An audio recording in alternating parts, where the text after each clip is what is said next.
তিয়াত্তরতম প্রজাতন্ত্র দিবস আজ উদযাপিত হচ্ছে এবং গোটা দেশের বিভিন্ন রাজ্যের বিভিন্ন জায়গায় ছবি যেমন আপনাদের দেখাচ্ছি, তেমন দিল্লিতে রাজপথে সেখানে কিন্তু আর কিছুক্ষণের মধ্যেই অনুষ্ঠান শুরু হয়ে যাবে। তার আগে একেবারে শেষ মুহূর্তের কি প্রস্তুতি সেখানে চলছে, কিছুক্ষণ আগের সেই ছবি তুলে ধরেছে আমাদের প্রতিনিধি অঙ্কিত গুপ্তা। देश मना रहा है गणतंत्र का 73वां दिवस और फिलहाल राजपथ पर पूरी हैं तैयारियां। किस तरीके की है तैयारियां, यही आपको दिखाते हैं इन तस्वीरों में। देखिए, सामने मंच सजा हुआ है जहां पर देश के राष्ट्रपति, प्रधानमंत्री समेत जो तमाम डिग्निटीज हैं वो मौजूद रहेंगे। यहीं पर तिरंगा फहराया जाएगा और उसके बाद में देखने को मिलेगी देश की आन बान और शान की तस्वीरें। ये वो राजपथ है जो एक नया राजपथ जिसको कहा जा रहा है, क्योंकि कुछ वक्त पहले तक कई तरह के संशय थे लोगों के जहन में कि क्या तय वक्त पर तैयार हो पाएगा ये राजपथ, क्या नहीं हो पाएगा, क्योंकि सेंट्रल विस्टा प्रोजेक्ट का काम चल रहा था और कुछ वक्त पहले तक लोगों के जहन में निश्चित तौर पर कई तरह के संशय थे। लेकिन अब तस्वीरें बदल चुकी हैं, तैयारियाँ पूरी हो चुकी हैं और देश की आन बान और शान की तस्वीरें सामने आने में महज कुछ देर का और इंतज़ार है। देख सकते हैं कि क्योंकि कोरोना का काल चल रहा है, लिहाजा कोविड प्रोटोकॉल का पूरी तरीके से पालन किया गया है। जो सीटिंग अरेंजमेंट है उसको भी उसी हिसाब से किया गया है। और इतना ही नहीं, यहाँ पर जो लोग पहुँच रहे हैं पहले की तुलना में ये कहा जाए कि बहुत कम कर दिए गए हैं। इनफैक्ट पिछले साल की तुलना में जब कोरोना के लगातार मामले बढ़ रहे थे और या कोरोना काल चल रहा था उस दौरान भी करीबन 25,000 लोगों को यहाँ आने की अनुमति थी, लेकिन इस बार महज 6,000 लोगों को ही यहाँ पर आने की अनुमति दी गई है। और वो भी वो लोग हैं जो कि फ्रंट वॉरियर्स हैं या फिर जिनका योगदान रहा है, मजदूर हैं, ऑटो ड्राइवर्स हैं, ऐसे लोगों को यहाँ जो है आमंत्रित किया गया है। तो राजपथ है तैयार देश की आन बान और शान की झांकी देखने के लिए। और ये न सिर्फ देश के लोगों का मनोबल बढ़ाएगा बल्कि जो विदेशी हैं, खास तौर पर वो देश जो हमारे ऊपर खास तौर पर नज़र रखते हैं उनके लिए भी एक कड़ा संदेश जाएगा। अंकित गुप्ता, एबीपी न्यूज, राजपथ। এবার আমরা একটু আলোচনায় আসব। কর্নেল দাস, আপনার কাছে যাব। এই যে আমরা দেখতে পাচ্ছি 75তম স্বাধীনতা দিবসের উদযাপন উপলক্ষে এবারের প্রজাতন্ত্র দিবসে বেশ কিছু চমক থাকছে। আপনার সঙ্গে কিছুক্ষণ আগেই আমরা কথা বলছিলাম, আপনি বলছিলেন যে যখন স্বাধীনতার 50তম বছর ছিল সে বছর আপনি দিল্লিতে ছিলেন, সে সময়ের আপনার অভিজ্ঞতাটা জানতে চাইব। ওখানে বিশেষভাবে একটি অনুষ্ঠান হয় ন্যাশনাল স্টেডিয়ামে, যেখান থেকে ছত্রি সৈন্যরা প্লেন থেকে ঝাঁপ দিয়ে স্টেডিয়ামের মধ্যে আসে। অন্যান্য কুচকাওয়াজগুলিকে একটা বিশেষভাবে করা হয়। সাধারণত স্বাধীনতা দিবসে আপনারা লক্ষ্য করে থাকবেন শুধু রেড ফোর্টে প্রধানমন্ত্রী আসে, উনি বক্তব্য রাখেন, আর সেনাবাহিনী ওখানে স্ট্যাটিক অবস্থায় মানে না মুভ করে ওনাকে সশস্ত্র সালামি দেয়। তো এইটাই নিয়ম হয়ে আসছিল। তারপরে 50 বছর স্বাধীনতা দিবসের পূর্তির পরে তখন ঠিক করা হয় যে ন্যাশনাল স্টেডিয়ামে একটা বড় ধরনের ফাংশন হবে যেখানে সবাই এসে দেখতে পারবে। তো সেইটাতে ওখানে করা হয়েছিল। ওখানে বিভিন্ন রকম সামরিক কুচকাওয়াজ তো প্যারেড ওখানে হয়নি, ওখানে হয়েছে প্যারাড্রপ বা অন্যান্য যে আর্মি যেগুলি করে থাকে মোটর সাইকেল রাইডে যেসব স্টান্টগুলি দেখানো হয় সেইটা, তারপর এক্সপ্লোসিভকে কি করে নিউট্রালাইজ করতে সেইগুলো। তো ওইটা একবারই হয়েছিল, তারপরে আর হয়নি। একেবারেই অন্যদিকে আপনারা আগের বার ছবি দেখতে পাচ্ছেন যখন কুচকাওয়াজ চলছিল দিল্লির রাজপথে, এবং কিছুক্ষণ আগেই যে ছবি আপনারা দেখলেন আমাদের প্রতিনিধি তুলে ধরলো, যে ছবি, যে প্রস্তুতি একেবারেই সারা, আর কিছুক্ষণের মধ্যেই কিন্তু শুরু হয়ে যাবে। অন্যদিকে দিল্লির রাজপথে ন্যাশনাল ক্যাডেট কর্পস অংশ নেবে শহীদোं को शत शत नमन অনুষ্ঠানে। 75টি বিমান, যেহেতু স্বাধীনতার 75 বছর, সেই 75টি বিমান অথবা হেলিকপ্টারের গ্র্যান্ড ফ্লাইপাস্টও এবার আমরা দেখব। এছাড়াও প্রজাতন্ত্র দিবসের অনুষ্ঠানে বর্ণাঢ্য কলাকুম্ভ অনুষ্ঠান আয়োজিত হবে। নৃত্য পরিবেশন করবেন 480 জন শিল্পী। সকালে ন্যাশনাল ওয়ার মেমোরিয়ালে শ্রদ্ধার্ঘ অর্পণ করবেন প্রধানমন্ত্রী নরেন্দ্র মোদী। এরপর রাজপথে প্রজাতন্ত্র দিবসের অনুষ্ঠানে যোগ দেবেন তিনি। অনুষ্ঠানে উপস্থিত থাকবেন রাষ্ট্রপতি রামনাথ কোবিন্দ। 21টি তোপধ্বনির মধ্যে জাতীয় পতাকা উত্তোলন হবে। এরপর সকাল 10:30 থেকে শুরু হবে কুচকাওয়াজ। বিটিং দ্য রিট্রিটে অংশ নেবে দেশীয় প্রযুক্তিতে তৈরি 1000 ড্রোন। এই অনুষ্ঠান দেখার জন্য সাফাই কর্মী, রিক্সা চালক, অটো চালক ও স্বাস্থ্যকর্মীদের আমন্ত্রণ জানানো হয়েছে। এছাড়াও দেওয়া হবে অশোক চক্র, পরমবীর চক্র।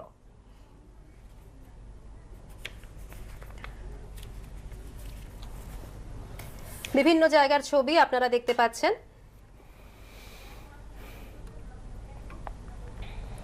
আর এবার আমরা একটু কলকাতার রেড রোডের ছবি দেখছি। রেড রোডে আপনারা জানেন যে এখানেও কিন্তু কুচকাওয়াজের আয়োজন করা হয় এবং সেই শেষ মুহূর্তের প্রস্তুতি সেখানে চলছে।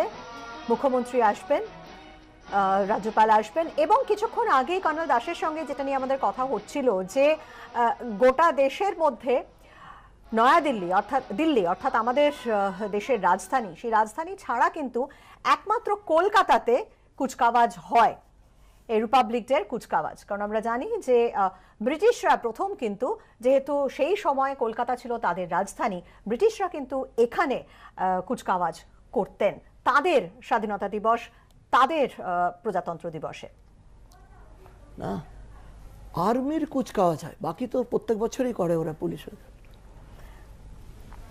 সেনার কুচকাওয়াজ, যেটা আমরা জানি যে সেনার কুচকাওয়াজ, সেটা কিন্তু একমাত্র দিল্লিতে হয় এবং তাছাড়া এই কলকাতাতে হয়।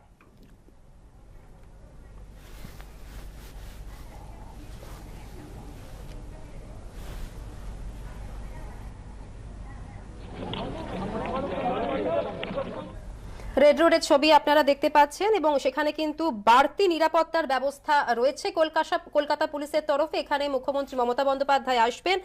সূত্রের খবর, রেড রোডে থাকছে 5টি ওয়াচ টাওয়ার, নিরাপত্তায় মোতায়েন থাকবেন এবং রয়েছেন 1000-এর বেশি পুলিশ কর্মী। রাজ্যের বিভিন্ন জায়গায় যেরকম আমরা ছবি আপনাদের দেখাচ্ছি, রেড রোডের ছবিও আমরা আপনাদের দেখাচ্ছি এই মুহূর্তে। কিছুক্ষণের মধ্যেই সেখানেও কিন্তু শুরু হবে অনুষ্ঠান। একেবারে একটু কর্নেল দাসের কাছে আসবো, যেটা নিয়ে আপনার সঙ্গে আমাদের আলোচনা হচ্ছিল যে কেন দিল্লি ছাড়া, অর্থাৎ আমাদের যে রাজধানী, দেশের রাজধানী, সেই দিল্লি ছাড়া কেন কলকাতাতে এই সেনাদের নিয়ে কুচকাওয়াজ হয়, শুধুমাত্র কলকাতায়, দিল্লি ছাড়া কেন? এটা ব্রিটিশ শাসনকালে বেশ কিছু, বা 1905 সাল আগে পর্যন্ত কলকাতা ছিল ব্রিটিশ কলোনির ক্যাপিটাল। এখানে তো সেইখানে রেড রোডে তখন থেকেই ব্রিটিশরা তাদের দেশের স্বাধীনতা এবং সেই দিনটাকে উদযাপন করত সামরিক বাহিনীর প্যারেডের মাধ্যমে। কারণ অন্যান্যরা পরবর্তীকালে অংশগ্রহণ করে, কিন্তু ভারত স্বাধীন হওয়ার পরে এই যে প্রথাটা, এই প্রথাটাকে বাতিল করেনি এবং সেইভাবেই চলে আসছে। অন্যান্য এলাকায় হয়তো আর্মির কিছু লোক সামনে দাঁড়িয়ে থাকবে যদি ডাকে, কিন্তু কুচকাওয়াজ বা প্যারেড করবে না। আপনারা দেখবেন যে ইভেন স্বাধীনতা দিবসে প্রাইম মিনিস্টার যেখান থেকে রেড ফোর্ট থেকে বক্তৃতা দেন, তার সামনেও সেনাবাহিনী দাঁড়িয়ে ওনাকে সশস্ত্র সেলাম দেয়। তো রিপাবলিক ডেতে শুধু দিল্লি এবং কলকাতা, এই দুই জায়গাতেই আর্মি প্যারেড করে। একেবারে এই বৃষ্টি আমাদের ক্ষেত্রে কিন্তু এটা অত্যন্ত গর্বের বিষয়। একেবারেই তাই, কারণ কলকাতা ব্রিটিশ শাসনের সেই সময় কলকাতা রাজধানী ছিল দেশের এবং সেই সময় থেকে কিন্তু এই প্রথা চলে আসছে। রেড রোডের একেবারে শেষ মুহূর্তের প্রস্তুতি আপনারা দেখছেন, অর্থাৎ আর কিছুক্ষণ পরে কিন্তু আমরা রেড রোডের সরাসরি সম্প্রচার দেখব এবং একই সঙ্গে দিল্লির রাজপথের যে কুচকাওয়াজ শুরু হবে তারও সরাসরি সম্প্রচার দেখব। বৃষ্টি, এর পাশাপাশি আমরা এবার একটু করোনা সংক্রান্ত খবরের দিকে নজর রাখবো। দেশে করোনায় ফের বাড়লো দৈনিক সংক্রমণ ও মৃত্যু। দেশে মোট আক্রান্তের সংখ্যা 4 কোটি পার, বাড়লো সংক্রমণ হারও। কেন্দ্রীয় স্বাস্থ্য মন্ত্রকের পরিসংখ্যান অনুযায়ী গত 24 ঘন্টায় দেশে করোনায় আক্রান্ত হয়েছেন 2,85,914 জন। গতকাল দৈনিক আক্রান্তের সংখ্যা ছিল 2,55,874। গত 24 ঘন্টায় দেশে করোনায় মৃত্যু হয়েছে 665 জনের। গতকাল দৈনিক মৃত্যুর সংখ্যা ছিল 614। দেশে করোনায় মোট আক্রান্ত আক্রান্তের সংখ্যা 4,85,116। এখনো পর্যন্ত দেশে করোনায় 4,91,127 জনের মৃত্যু হয়েছে। দৈনিক পজিটিভিটি রেট বেড়ে হলো 16.16%।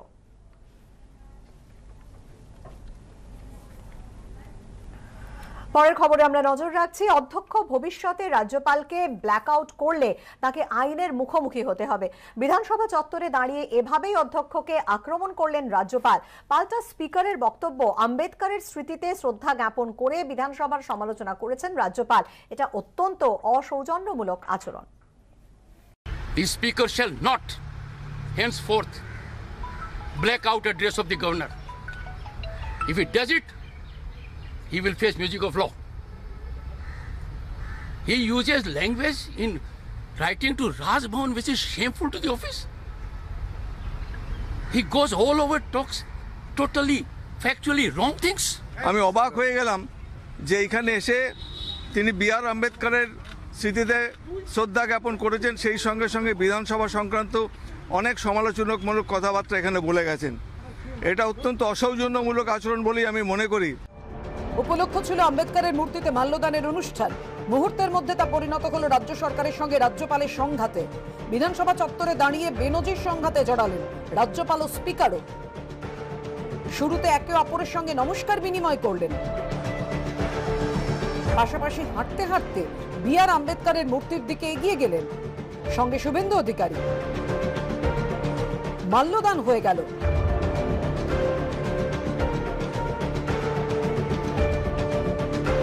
স্পিকার এগিয়ে চলে গেলেন, আর তারপর বিধানসভা চত্বরে দাঁড়িয়েই স্পিকারের সমালোচনায় সরব হলেন রাজ্যপাল। Governor is number 1 in legislature. Second is the house. He doesn't figure therein. He doesn't do it. I will not withstand such kind of indiscretions and constitutional works. Paschimbanga বিধানসভা উনি একমাত্র রাজ্যপাল নন, এর আগে অনেক রাজ্যপাল এসছেন, তাদের সঙ্গে আমরা অনেকেই কাজকর্ম করেছি, সেখানে কোনোদিন বিরোধ হয়নি বা এই ধরনের মন্তব্য কোনো রাজ্যপাল করেননি। উনি কার মুখপাত্র হয়ে কথা বলছেন এখানে সেটাও বোঝা গেল না।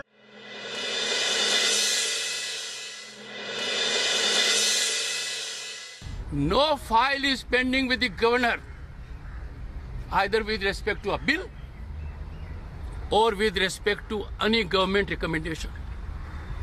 No file is pending. No file is pending. Howrah municipal corporation bill সেটা পাস করা হয়নি। লিঞ্চিং বিল উনি বলছেন রাষ্ট্রপতি রিজেক্ট করে দিয়েছে, আমাদের কাছে কোনো ইনফরমেশন নেই।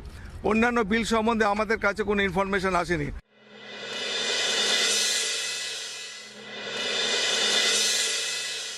মমতা বন্দ্যোপাধ্যায়ের সরকার বিরোধী স্বীকৃত বিরোধী দলকে উপেক্ষা করা, সমস্ত সরকারি অনুষ্ঠানে আমন্ত্রণ না জানানো, আজকে পুরো যে ব্যবস্থাপনাটাকে পশ্চিমবঙ্গে করেছে এর বিরুদ্ধে মহামান্য রাজ্যপাল যে কথাগুলো বলেছেন পূর্ণ সমর্থন আমাদের আছে। রাজ্যপালের জামাই হচ্ছে বিরোধী দলনেতা। বিরোধী দলনেতা গিয়ে সপ্তাহে দুবার করে দেখা করেন, আর প্রত্যেকবার উনি দেখা করার পরই রাজ্যপাল কিছু একটা বিবৃতি দেন বা কোনো চিঠি লেখেন। রাজ্যপাল যদি রাজভবনের বর্মটাকে সঙ্গে রেখে অথচ জগদীপ ধনকরের ব্যক্তিগত রাজনৈতিক ভাষণবাজি করেন, সেটা অনভিপ্রেত। রাজ্যে আইনের শাসন নেই, শাসকের আইন, আমি সহমত। কিন্তু একই জিনিস তো ত্রিপুরাতে সত্য। মোদিজির আমলে গণতন্ত্র আছে, মমতার আমলে গণতন্ত্র নেই তা তো নয়। মমতার আমলেও নেই, মোদিজির আমলেও নেই। সত্য কথা বলতে পারবেন? যদি না বলতে পারেন, অর্ধসত্য আরও বেশি বিপজ্জনক। সব মিলিয়ে বেনজির বাগযুদ্ধের সাক্ষী থাকল বিধানসভা চত্বর। উজ্জ্বল মুখোপাধ্যায়, কৃষ্ণেন্দু অধিকারী ও রাজীব চৌধুরীর রিপোর্ট, এবিপি আনন্দ। ৭৩তম প্রজাতন্ত্র দিবস উদযাপিত, দেশের বিভিন্ন জায়গার ছবি আপনাদের আমরা দেখাচ্ছি। আমরা এবার দেখে নেব চেন্নাইয়ের ছবি।